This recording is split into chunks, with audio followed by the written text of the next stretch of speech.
నమస్తే తెలుగు న్యూస్కి స్వాగతం. నిన్న రాప్తాడు రామగిరి మండలంలో ఎంపీపీ ఎన్నిక సందర్భంగా జరిగిన సంఘటన అందరూ చూసే ఉంటారు. మాజీ ఎమ్మెల్యే తోపుదుర్తి ప్రకాష్ రెడ్డి అంత స్పీడ్గా వచ్చి పోలీసుల మీద చిందులేస్తుంటే పోలీసులు ఏం చేస్తున్నారు? పోనీ అంత చిందులేసే ఇది మాజీ ఎమ్మెల్యేకి ఎక్కడి నుంచి వచ్చింది? పోలీసుల మీద ప్రత్యేకంగా ఒక రకంగా బూతులు కూడా తిట్టుకుంటూ వచ్చాడు ఆయన. ఈ పరిస్థితిని కల్పిస్తున్నది ఎవరు? ఇది ప్రశ్న. లేదా వాళ్ళు తీసుకొని ఎందుకు చేయగలుగుతున్నారు వాళ్ళ చేతుల్లోకి తీసుకొని? అడ్స్మిలి గారు ఉన్నారు మనతో. నమస్కారం అడ్స్మిలి గారు. నమస్కారం అండి. ఈ రెండు ప్రశ్నలకి అంటే ఈ పరిస్థితిని వాళ్ళకి ఆయాచితంగా ఎవరన్నా కల్పిస్తున్నారా, లేదు వాళ్ళ పరిస్థితిని తమ చేతుల్లోకి తీసుకుంటున్నారా? అలా కాదండి. అక్కడ సడన్గా సినిమాలో ఐటెం సాంగ్ వస్తుంది కదా, కథ బాగా నడుస్తుండగా ఐటెం సాంగ్ పడుతుంది. థియేటర్ ఇప్పుడు పెట్టేది ఐటెం సాంగ్ అనుకుంటాం మనం.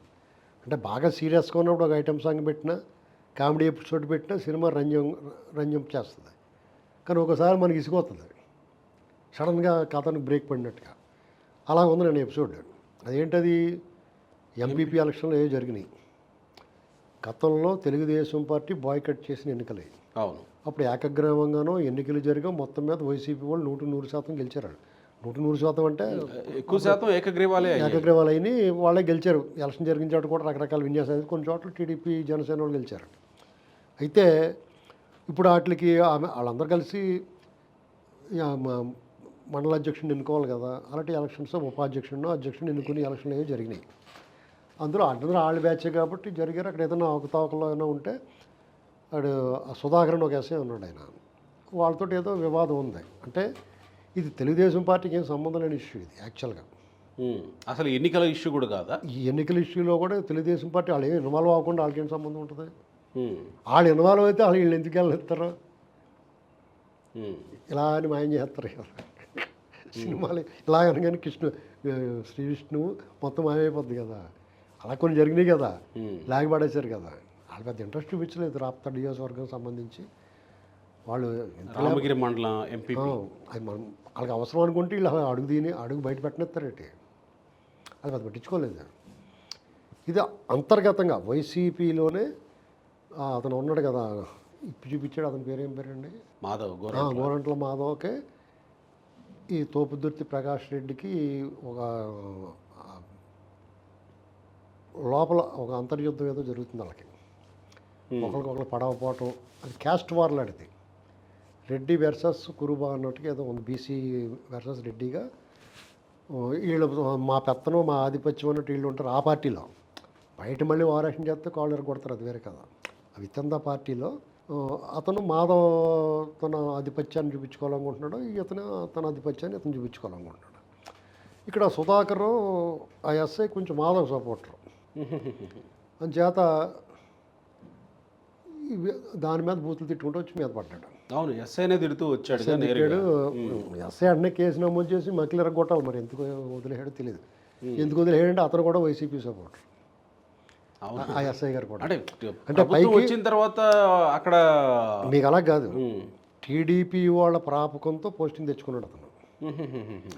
పైకి టీడీపీకి పనిచేస్తున్నాను అంటాడు. అంటే టీడీపీకి పనిచేస్తున్నాం అంటే ఏమిటి? వాళ్ళు చెప్పిన వాళ్ళకి కేసులు లేకపోతే వాళ్ళు వదిలేస్తాం ఇలాంటివి ఏమి ఉంటాయి కదా జనరల్గా లోకల్గా చిన్న చిన్న లేకుండా వాళ్ళు పట్టుకో వదిలేయండి. అంటే ఈ గవర్నమెంట్ వచ్చిన తర్వాత పోస్టింగ్ వచ్చింది అతను టీడీపీ వాళ్ళ ద్వారా తెచ్చుకున్నాడు ఆ పోస్టింగ్. అంటే వాళ్ళు ఏమనుకుంటారంటే మనోడలే మనం పెట్టుకున్నాం అనుకుంటారు. అతను పైకి టీడీపీకి పనిచేస్తున్నట్టు అనిపించినా అతను బేసిక్గా వైసీపీ. అతనికి మళ్ళీ ఎలక్షన్లో నిలబడాలన్న కోరిక ఉంది. నెక్స్ట్ టర్మ్కే ఎవరికి? మాధవ్ కాదు, ఈ ఎస్ఐకి ఉందా? ఓకే. ఇప్పుడు వాళ్ళకి ఏంటంటే అక్కడ ఏదో ఇప్పు చూపిస్తేనో లేకపోతే మేసం మీద ఎత్తేనో సీట్ ఇచ్చారు కదా, మనం ఈసారి బోసుకొద్దేసి తిరుగుదాం అనుకుని ఉండొచ్చు. టికెట్ ఇస్తారండి ఆ పార్టీకి, అది ఒక అలవాటు కదా. బోసుమలతో వెళ్ళిపోతే రావయ్య బాబుని ఫస్ట్ లైన్లో ముందు లైన్లో తీసుకుని ఇస్తారు టికెట్. వాళ్ళు ఆ చరిత్ర ఉండాలి వాళ్ళకి. అంటే వైసీపీకి సపోర్ట్ అయితే ప్రకాష్ రెడ్డి ఎస్ఐ మీదకి ఎందుకు? అక్కడ మళ్ళీ క్యాస్ట్ వార్ ఉంది కదా. Okay okay okay. అందుకని అతను మీద పడ్డాడు అన్నమాట. దీన్ని ఉపయోగించుకోవాలి టీడీపీ. ఒక టిక్ పెడితే 3 వికెట్లు వేసిపోతాయి అక్కడ. అలాంటి పనులు చేయరు. ఎందుకు వచ్చిన గొడవ, ఏ కేరళలో ఏ రాజకీయాలు అన్నట్టు ఉంటారు ఏటో కానీ వీళ్ళు టీడీపీ వాళ్ళు. టీడీపీలో కార్యకర్తల కన్నా ఎమోషన్ కొంతమంది లీడర్స్ ఉండలేదండి. వాళ్ళ పని అయిపోయింది. ఏమైనా మళ్ళీ గెలిపిస్తారు చచ్చినట్టు. పార్టీ నీడ బాబు గారు వీళ్ళని చూసి మళ్ళీ గెలిపిస్తారు. వాళ్ళు కొంచెం పరపతి ఉంటుంది. అందులోనూ పరిటాల ఫ్యామిలీ అంటే బ్రహ్మాండమైన పరపతి ఉంటుంది. దాంతో నెట్టుకెళ్ళిపోవచ్చు తప్ప మన పెర్ఫార్మెన్స్ ఏం అవసరం లేదనుకుంటారు. పోరు శ్రీరామ్ బాగా కష్టపడి ధర్మవరంలో పని చేస్తే ఆ సీట్ వాళ్ళు దొబ్బేశారు. ఆ నిరాశ ఉంటుంది. ఇప్పుడు ఇంత కష్టపడి పార్టీ కష్టకాలంలో ఉన్నప్పుడు జగన్మోహన్ రెడ్డి అరాచకానికి వ్యతిరేకంగా అతను గట్టిగా ఫైట్ చేసాడు. అది పొత్తులో పోయింది. ఇలాంటి రకరకాల కారణాల వల్ల వాళ్ళు నిరాసక్తి ఉందనుకుంటున్నాను నేను ఎందుకంటున్నాను ఇది, వాళ్ళు కొన్ని వార్నింగ్లు ఇచ్చారు. తోపుదొత్తి ప్రకాష్ రెడ్డి కానీ చంద్రశేఖర్ రెడ్డి ఆ బ్రదర్స్ ఇద్దరు వాళ్ళ సోదరుడు మీసం కొరికించుకుంటారని ఛాలెంజ్లు, తర్వాత అవును అవును మా ప్రభుత్వం మళ్ళీ వస్తే కానీ ఫస్ట్ టార్గెట్ లోకేషే అది ఇదని చాలా వాగాడు. అంత మిఠాయిపోవటంలో దొరికిన తర్వాత అతను ఇంకా రోడ్డు మీద తిరిగి ఇలాంటి సవాళ్ళు ఛాలెంజ్లు వాళ్ళ పార్టీ వాళ్ళ మీద ఎగిరినా కానీ వీళ్ళు సొత్తు ఊరుకున్నారంటే వీళ్ళకి మళ్ళీసారి ఓటే ఇచ్చా ప్రజలు ఎమోషన్స్ ఉన్నవాళ్ళు. మీరు చెప్పండి. అంటే ఇటువంటి వాళ్ళు రెచ్చిపోయిన విధానాన్ని చూపించి ప్రజల దగ్గర ఓట్లు కొల్లగొట్టేసి మళ్ళీ మీరు ఏం మెదలకుండా కూర్చుంటాం అంటే పాపం ఎవరు చేసినట్టు? అంటే లోకల్ ప్రజాప్రతినిధులు అంతే కదా మరి. ఇదేనా? ఇప్పుడు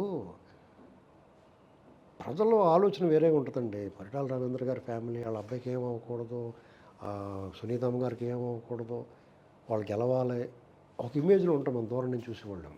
వీళ్ళు ఇలా నోటుకొచ్చినట్టు మాట్లాడుతున్నా కానీ వాళ్ళు వీళ్ళు ఏమనుకో పట్టించుకోకపోతే రేపు పొద్దున్న వాళ్ళకి కట్టడి చేసి వాళ్ళు మోకాలు చెప్పులు తీసేయకుండా వదిలేస్తే వీళ్ళందరికీ ఆందోళన ఉంటుంది కదా, ప్రమాదం కదా, ప్రమాదం. పావును అలా తిరగనెత్తున్నారు ఇక్కడ.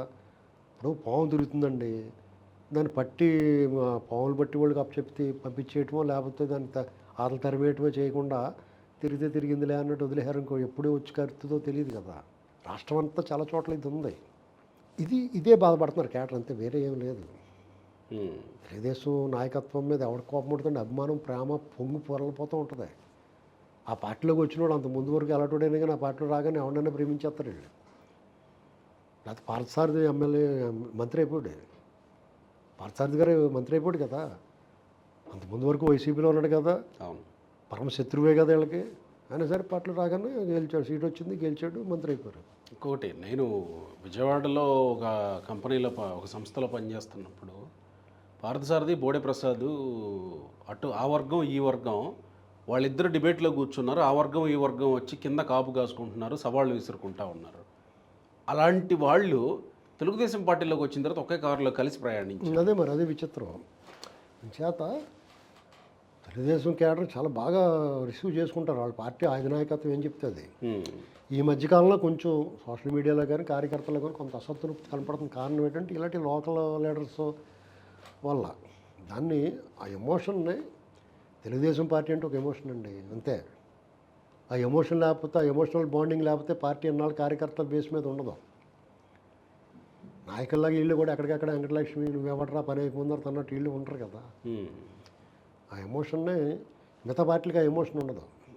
అంటే చర్యలు తీసుకోవటంలో లేకపోతే తీసుకునేలా చేయడంలో లోకల్ వాళ్ళదే తప్పు అని అంటారు. ఖచ్చితంగానండి. ఇప్పుడు అన్నీ చంద్రబాబు గారు లోకేష్ ఎంత పట్టించుకుంటాడండి. ఇప్పుడు మీకు కొలుపూడి శ్రీనివాస్ గారు ఏం చేశాడు, వీడి మీద చర్యలు తీసుకున్నాడు కదా. అది కూడా వాళ్ళకే చెప్తుండే ఆయన కూడా ఉన్నాయి. ఆయన పోలీస్ స్టేషన్కి వెళ్ళి కంప్లైంట్ ఇవ్వకుండా ఉన్నాయి. ఇది ఎక్కడ న్యాయం? Right sir, right, thank you.